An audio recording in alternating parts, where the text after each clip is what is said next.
We good? There we go. Yeah, we got you now. Computers are only as smart as the people operating them. So we'll kick things off today, Coach. We have Austin Ward. Fire away. Evan, you've been around a number of high-level quarterbacks, and just looking at Justin purely from the way he throws, if we can assume that he might not run as much on Monday night, how does he stack up with some of the best just pure passers you've been around? You know, and I've been around some guys, and I've coached the position, although never having played quarterback. I don't know if I'm an expert on the throw part of it. I'd always dealt with quarterbacks as a guy that was a golf-related guy. Was more about, you know, what you see in your feet and how to process more than the throw. So from a mechanical standpoint, I really don't get on that. I know Ryan's kind of worked a lot with him through the offseason to continue to enhance his movement within the pocket and how to keep his eyes downfield and stay with his reads and have subtle movements and staying alive, because he's a really good athlete that can take off, but how to move within the pocket and try to extend the play of the arm. He can make a lot of throws, make a lot of great throws. He throws a deep ball. He not only has a big arm to throw the deep ball, but he's really, really accurate with the deep ball. And I think Ryan's tried to do a tremendous job, he and Coach Dennis, of just trying to clean him up on the intermediate, make the high percentage throws more high percentage for him. So had a great week of practice last week and off to a good start here this week. So we'll see how it goes. Got a great challenge with the tremendous defense, tremendous secondary, tremendous coverage with Coach Saban, Coach Golden's background. We'll have our hands full for him throwing the ball. That's going to be for sure. He also throws the ball when protection's good, you know, and that'll be a challenge with Alabama as well. So, but he can make all the throws, and at the same time, as talented he is, I think he's scratching the surface. He has a bright future in this game. Next will be Ralph Russo. Ralph. Hey, Kevin. When you came in with Ryan, what he and you envision for this offense? Obviously, you were brought in by Urban to make some changes. You had never worked with Ryan before, at least I don't think.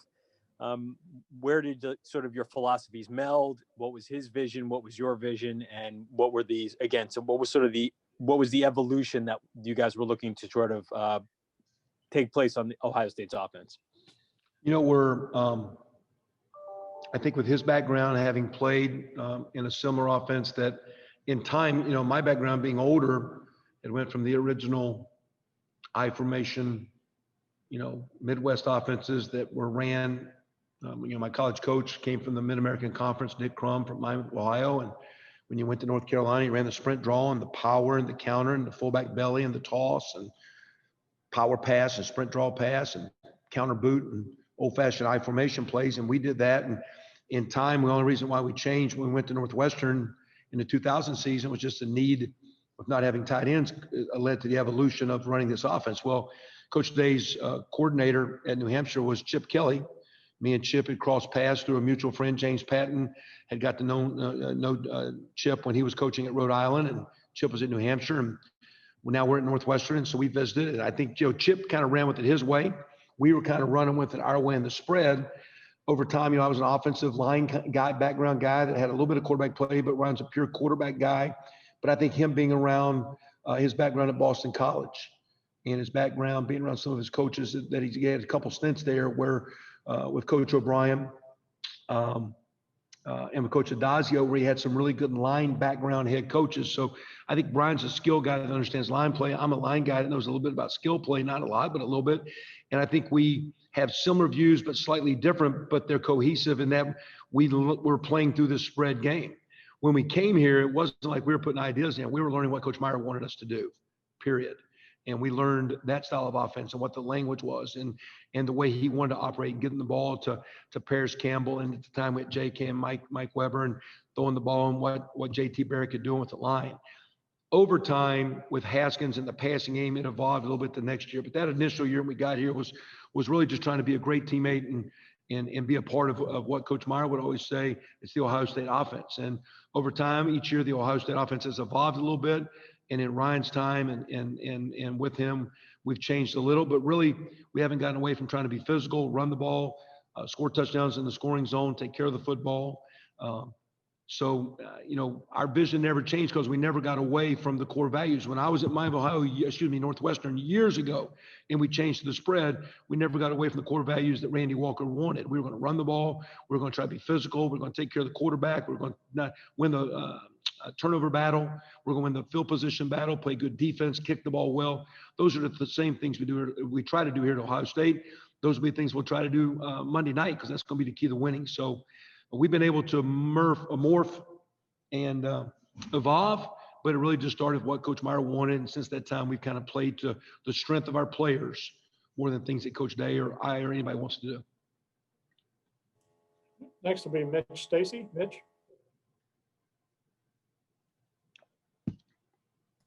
Okay, gotcha.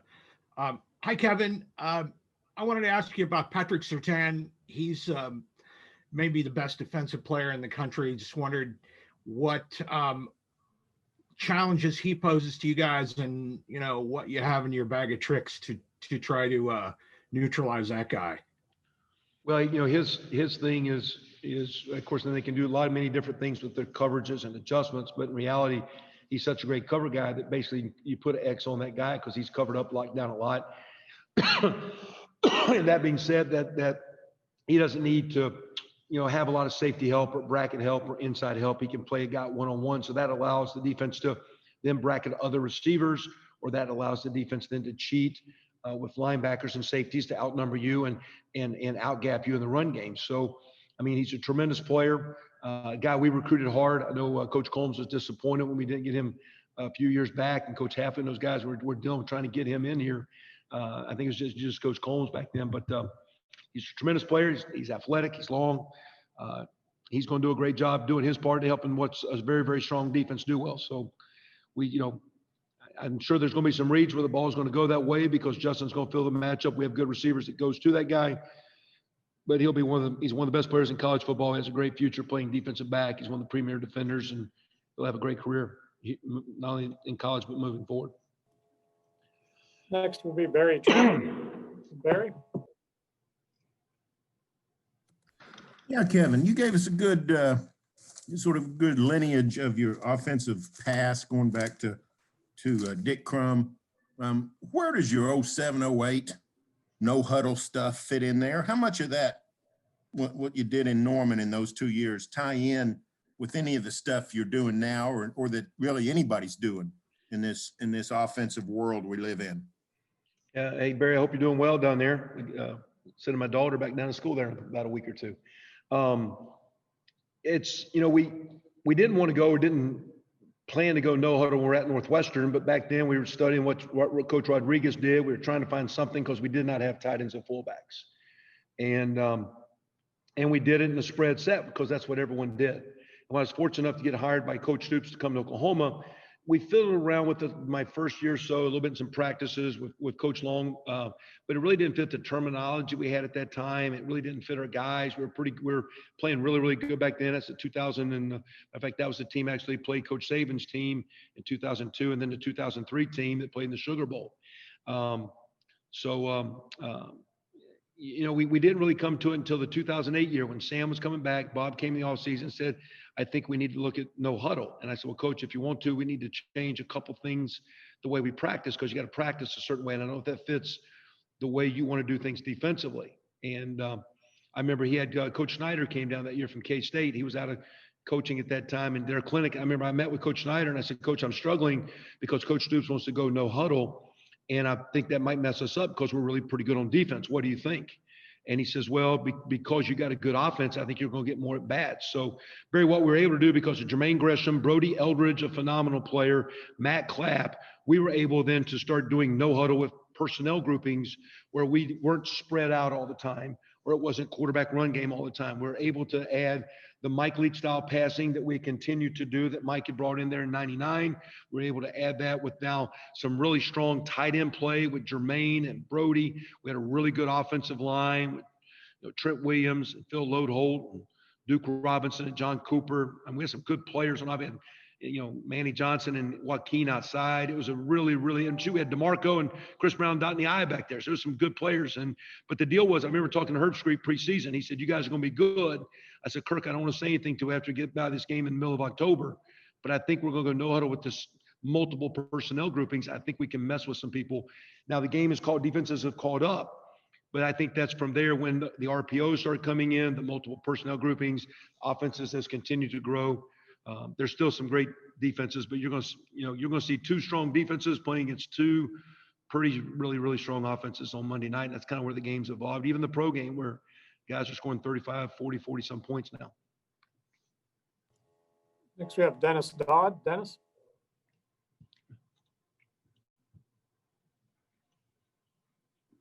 Hey, Kevin. I wonder, a lot's been said about Justin's guts and, taking the shot to the ribs during that game against Clemson. I wonder if you could portray from your perspective how that went with him playing with it. And then what was the difference between what Northwestern did to you guys and, why Justin and the offense prospered so much against Clemson? Different defenses.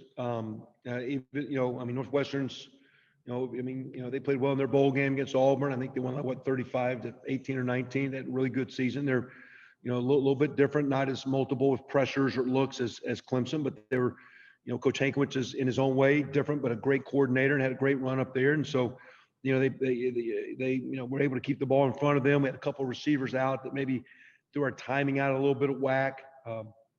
I think as much as anything, I think after a couple losses, it just looked like last week, Coach Day was able to, the last 2 weeks prior to that Clemson game, was able just to get Justin to settle down and get his eyes back where they need to be and not force plays and take what's there and trust what's there. And we're able to have some success in the running game. As the running game got going well, it was able to complement the pass game, and that was that game. This is a different game. It's going to be hard to run on these guys. They're strong and stout and keep our balance, but we got to find a way to keep the chains on schedule and try to find a way to get some first downs and try to find a way to get Justin going. In the game, when he took the hit, it was a big hit. And all we thought after that was, if he could go, we need to be very smart because, you weren't going to do a bunch of QB runs after that. And he was able to, I guess, come back and play. I don't know the conversations that he and Coach Day had, other than we just try to be really smart with the decisions we put. We still able to throw the ball. I think he showed a year ago, he took a pretty good hit and took a low injury in a rival game up north and came out and made one of the best plays of his life the next play after coming off that deal. So, he's been able to fight through some adversity, and he's a very good player, and he's a tough player. And I think it's just his DNA and his makeup, it looks like. Next will be Bill Rabinowitz. Bill? Hi, Kevin. Hey, Bill. Offensive lines need cohesion, and you guys have not had that luxury with the COVID situation that you've had. How have you been able, you and Stud, to be able to counteract that? And how important is the same kind of performance that you had against Clemson going to be against Alabama? I don't know. I mean, we missed some of those games. We lose the Maryland game, then we lose our Illinois game, and then we lose our rival game. So we're kind of going every other week. But every day, this has always been a great practice outfit. Our Tuesdays and Wednesdays, a lot of good on good, whether it be individual periods, group periods, inside run periods, team periods.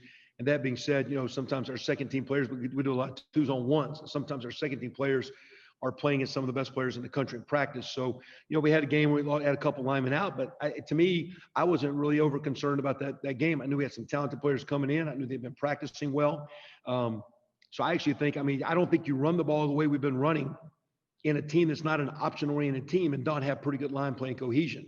And I think it's also complemented by couple really good tight ends that no one wants to talk about unless they catch a ball. Them guys block their butts off every week. So it's a solid front. Is it a great, phenomenal line? I don't know about that. But man, they're really good. They're great kids. They give us great practice habits. They're talented. We work really hard to try to put them in good schemes. It's hard because every team's out gapping you. Tough thing in college ball. 1 week it's this scheme, then it's that scheme. Then it's, every week it's different schemes. But Coach Stud does a great job. Those linemen are really playing solid. To me, you don't know if it's a good line to the end of the year, and you can look back and see what you did. So we'll wait till Monday night to see how good a line it is. And they're going to get their strongest test Monday night with Alabama's front, because they're the best we've seen. But I got a lot of respect for our Coach Stud. I got a lot of respect for the O-line, and I appreciate that our group at tight end can complement and help those guys. And then with that, Trey makes the plays, Justin makes the plays, but without those cats up front, it wouldn't be the offense that we have. Next, we have Sam Collins. Sam?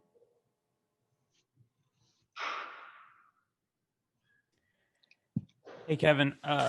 7 of the last 8 games Alabama's played, statistically, their defense has been pretty good. I'm curious what you've seen that they've done well and that stands out. And on the flip side, with the success that Florida and Ole Miss had moving the ball, what can you take away from that as you strategize?